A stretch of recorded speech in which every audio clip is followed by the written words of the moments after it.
the spell resource material and case studies.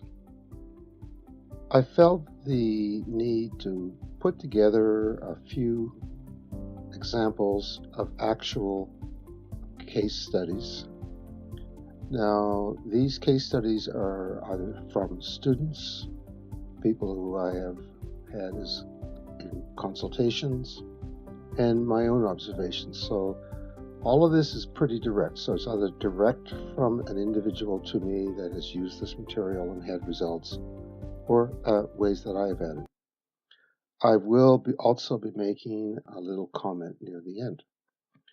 So we're going to look at the methods that I outlined in the final third video.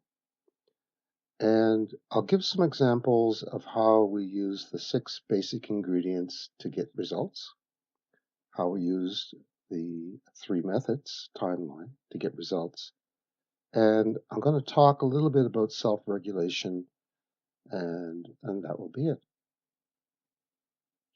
Method 1 that we had looked at was called altering the ingredients, and as you recall, all spells have a very specific recipe.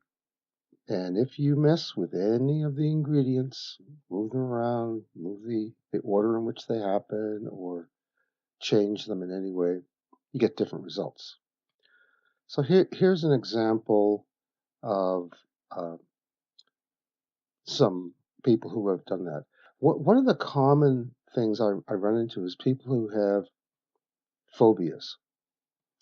And they come and take their, say, the meditation class or the Tai Chi or whatever, and they'll come up to me and say, Steve, I really have this horrific fear of flying in airplanes. And someone else will come up to me and say, I have a fear of heights. And they would say, will meditation help me? And I said, well, meditation and this kind of information, it's not really therapy, because what we're doing here is we're just strengthening the body's ability to make better decisions. So I said, well, it's not going to hurt, so try it. And so the results that people have found have from just through understanding the model of the internal map of reality and through doing the meditation. They developed their own solution on their own. So it's their own research and so on. So the first example is someone, actually this has happened a few times, where people have come up and said they have a real phobia about flying. And I just don't mean being nervous. I mean either they never flew in a plane at all, would not fly, or if they did fly, they did it under sedation. So they would go to their family doctor and get some kind of effective suppressant, and would only get on the plane under medication. I thought that was rather peculiar. So I started asking them, well, why don't you just think about some of the information that you conjure up in your head when you think of flying? And for some of these people, just mention the idea of flying, you could see the look in their face. So it was pretty easy for them to come up with this. And one person said, well, geez, whenever I think of flying, I see a plane falling from the sky and crashing. I said, ooh, that sounds kind of nervous. I said, yeah. And I get terrified, even if I just think about it now, just think of a plane falling and crashing. I said, well, you could try changing that visual. And she looked at me. She said, let me work on it. So sometime later, I just forgot about it. And sometime later, maybe it was months later, I got an email from this person saying that they were in Australia. I said, what are you doing in Australia? Well, her first flight, jumped in the plane, flew to Australia. This is one, and has never really had the levels. And I might mention here, sometimes when people change the ingredient, the spell weakens, but it doesn't go away. But each time they repeat and reinforce it, it becomes more effective. So this sometimes is gradual, sometimes it's immediate. Um, Another example, there was this lady that I would meet with once a week, and we would just talk about the internal map of reality. She really wanted to understand it. So this went on for, I would say, probably 2 years of discussing different components of it. And as you probably, if you're taking this material to any extent, you're probably realizing, hey, there's a bit more in this than first meets the eye. As I said earlier, very simple, but the difficulties in the details. Actually trying to do this because we're not used to doing it. So anyway, this lady had a fear of heights, terrific fear of heights, and I said, "Oh, that's it." She said, "Yeah, like even when I get in the elevator, I have to sort of hold on to the side, that kind of thing." So I was working with her for some time, and then she said, "Listen, I won't be meeting for the next week because I'm going away." I said, "Good." So where are you going? She said, "Oh, I'm going to go to Las Vegas." I said, "Well, that's nice." So 2 weeks later, we meet again, have our coffee, and we're about to start our discussion. I noticed that she had this really, really interesting smile on her face. So, wow, what's going on? She said, I went into this building where they had an entertainment event where you could jump off the top of the building. I said, really? She said, yep, you go up and it's quite high. You go up to the very top and they put a bungee cord on you and you jump off. And she said, I enjoyed that so much. I did it 2 or 3 times. I can't remember whether she said another 2 or 3, but she did it more than once. And she was elated. And I said, well, what was the change? She said, well, whenever I thought of heights, I thought of the impact of hitting the ground, right? And I would just become horrified. Just in my mind, I would see, and feel, the impact of hitting the ground. She said, I thought I'd try just replacing that with the sensation of gliding and landing softly on the ground, much like, the way birds do. You just boom. And she said, I put that in, I gained enough confidence with that replacement visual that I could get on the ride and get all strapped up. And when I jumped off and had that experience, I broke the spell. She just said, so there's another example. So I could go on, but I want to give you two specific examples of people who actually made significant changes in their lives just by changing the ingredient.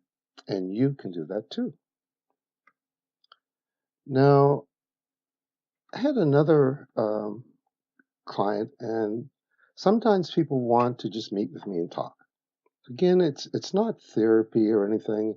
I talk about meditation. I'll talk about the internal map of reality, and they go home and do the work on their own. So they do their own research, and they figure, well, how could I implement this knowledge? And that's what I think is happening. People, when they understand the mechanism, they can go fix it themselves. So in this particular situation, this young lady was quite distraught because she thought her marriage was going to fail. And she was quite upset. She said, my husband is an outdoors person, likes to camp and hang out. And I have a fear of bugs. And even when she was talking to me in my office, if she saw something on the wall or the floor that was like a speck, she would have to investigate it to make sure it wasn't a bug. So she had it pretty bad. She said, before I get in my car, I wipe off the seat. I'm always cleaning up around the house, getting a little bit OCD about the whole thing.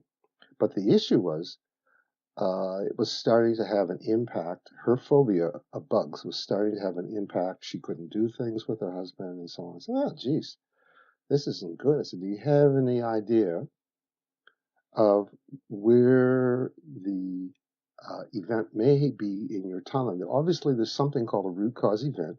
There must have been something that happened to you at some point to give you this fear. And at first, she looked at me and gave me that look that most do when I ask. They say, I don't know.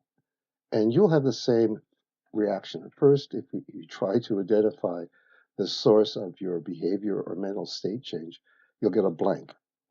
And the reason for that is because the mind will partition information from you. If there's any information, this is called accident amnesia. If there's any information that has any kind of traumatic aspect to it, your brain will just partition it off so you don't have to see it again. So anyway, in talking to this lady, I said, well, do you have any idea whether it was something that happened in the past? And she said, yeah, I know it's something, but I can't put my head in it. I said, well, you don't have to have any real information about it. Just can you sort of figure out, was it when you were a teenager, when it was, let's narrow it down when you were a little kid. She kind of narrowed it down to like around age 5 or 6. That was just a feeling. She was just taking a guess. And I said, okay, well, that's good enough. You don't have to go any further. And she said, I said, now, when you do that and you think of bugs or whatever, is there anything else that comes to you much? She said, yeah, I hear a voice. Oh, you hear a voice? She said, yeah, I hear my father's voice. I said, oh, okay. And can you tell what he's saying? No, I can't quite make out what the words are, but it's making me nervous. So either her father was afraid of bugs and he just passed it on by accident, or something happened. And again, that's as much information as we really needed to know. It was something in the past when she was like, in grade 1 or 2, and her recall includes a voice. So I said, well, what would you like to do? And she said, well, how can I change? I said, I don't know, change the voice to Donald Duck or something like that. She said, I'll do that. I said, but also make it really, really funny. So she looked at me and said, yeah, if you're gonna mess with the ingredient of a smell, really mess with it good. So she said, okay, I'll do that. So she went away, and the next week she came for a regular discussion. She didn't really talk about it. Maybe asked me a couple little questions.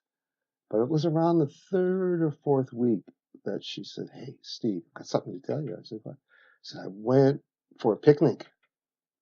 Now, if you understand this person, going for a picnic was a major breakthrough. She said, yep, I just went for a picnic. And anytime I started to get that anxiety about bugs, I just heard Donald Duck's voice. And I just laughed and continued on.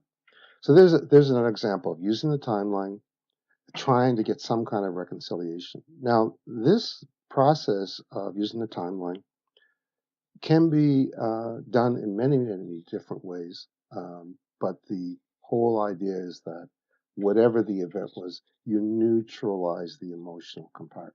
Let the emotional component go and just keep the information. I have other examples of this that I could give, but I wanted to give you that one specific one because I thought that one was really interesting. And she did go on to, you know, I think, help improve her relationship with her husband because she could go for picnics, and I think she actually eventually camped out. Changing the meaning. This is something I can give as an example. There was one night I was at home and I was looking at the clock and I realized that, oh, geez, I've got a class to teach tonight. And it was just one of those nights where I did not feel like doing anything. I had been watching TV. I said, I'd rather just stay home and drink a beer. And then I said, that's a meaning. I wonder why I did that. And I couldn't figure out what the trigger was. I couldn't find the ingredients, but I knew the meaning was I want to stay home. I don't want to teach the class. That was the meaning. I couldn't quite nail down what actually had triggered that. So I said, well, I'm just going to change that meaning.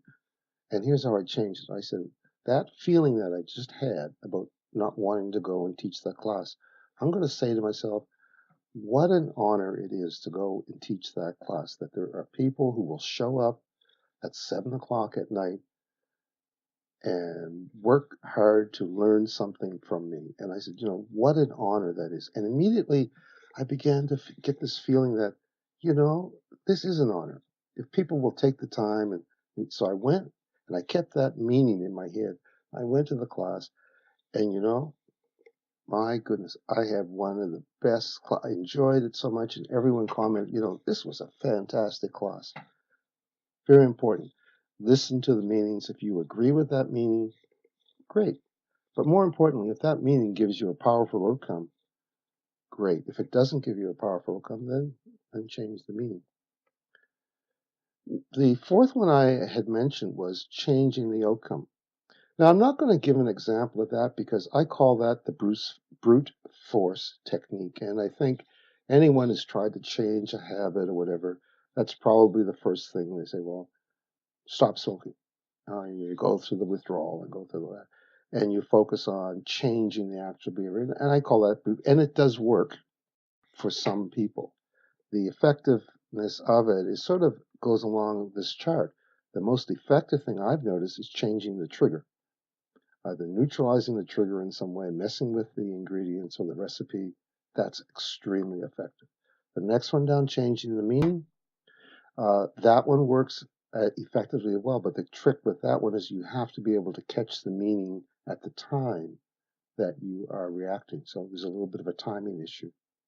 And then changing the actual outcome, that's further from the trigger. That's still effective, but less effective. It takes more brute force. Just to be aware that all three methods work, but if you can get right to the source, that I have found to be the most effective. I want to talk about the final method, which is undoing all spells. So putting like a filter that any time you begin to go off your neutral state, when you begin to activate your neutral mind and it becomes either negative or positive, something has done that. So when you practice not reacting, but actually turning all the input into information, something amazing happens. And I will give you an example of that. This is when I had a wellness center and I was offering a meditation class. And there had been this lady who was taking the class, and she had come to me in the very beginning of it. She says, I have real serious pain. She says, I have a deterioration of my melon sheath, which means that my nerves are just all of my nerves are exposed and extremely painful. She says, I am at the highest medication that I can get before they do surgery. So beyond, if she can't handle her pain beyond this, it would be actually, cutting out the nerve. And I said, ooh. She said, well, will meditation help? And of course, my standard answer is, it won't hurt. She said, okay, I'll try it. So she had been attending for a while, and as after the class, I was sort of putting things away, and there were two people I didn't know had come in the front entrance and were kind of looking at the selection of courses and so on. And they were looking at the little flyer on meditation, and they looked at me and they said, you know, we have issues with pain, and we want to know if meditation will help pain. I said, well, this isn't about pain. It's about learning the technique of meditation. It won't hurt, but I can't guarantee you it's going to do anything. But, it certainly won't hurt, and it might help you regulate. And at that point, the lady who I had just told you about piped in and said, let me explain to them. And she went on and explained what she did on her own to supplement the medication. She was managing her pain with a combination of the medication she was taking and meditation. And she said, without the meditation, I would probably have to go to the next level of surgery. She said, I'm able to maintain my day to day activities with the combination of meditating regularly and continuing with my prescribed medications. And she says, I would recommend it to anyone. And this came just from her. And of course, my position is I never tell people that this is therapy. Okay, so I just wanted to give those examples. And I will be putting out a maybe one or two meditations. One, a guided meditation, and the other is a traditional meditation. So those will be two resource materials. But I want to make one comment about the art of doing nothing and using meditation. I have seen people in my last class at Dell. I was asked if a teacher asked if they could use this material. I said, yes, you can, as long as you don't try to do anything with it. And she looked at me, what do you mean? I said, you can teach the meditation that I showed you in this class, but Do not try to do anything. So when you ask people to meditate, don't ask them to do anything, because it is the art of doing nothing. And the moment you set up, oh, if you meditate, your headaches will go away, guess what you've set up? You've set up an expectation. And that is, and all expectations can result in failure. And I have bumped into many people who say they can't meditate because they can't do something. I can't meditate because I can't stop thinking. Can't meditate because I can't stop moving. I said, well, who told you that you had to stop moving and stop thinking to meditate? And they would look at me. See, the key here is you establish a neutral mind, and you can't establish a neutral mind if whoever is teaching you the meditation is telling you it will achieve something. Okay, and this is very important. So if you know of anyone going to therapeutically prescribed meditation classes, make sure the instructor is a trained meditation instructor, certified, and that the instructor is not setting up an expectation. If there's any issues, anyone can contact me anytime. I've been more than willing. I actually met in the middle of a meeting. I was asked if I would teach a meditation at a conference, and one of the board members basically had a meltdown and was really adamant against it. And it came out that she had gone to a therapy class for meditation and had such a bad outcome that she's now terrified of meditation. And I didn't get a chance to deprogram her from that, but you can see there was something that was set up as an expectation in that therapy meditation class she took that was caused her to have a traumatic experience.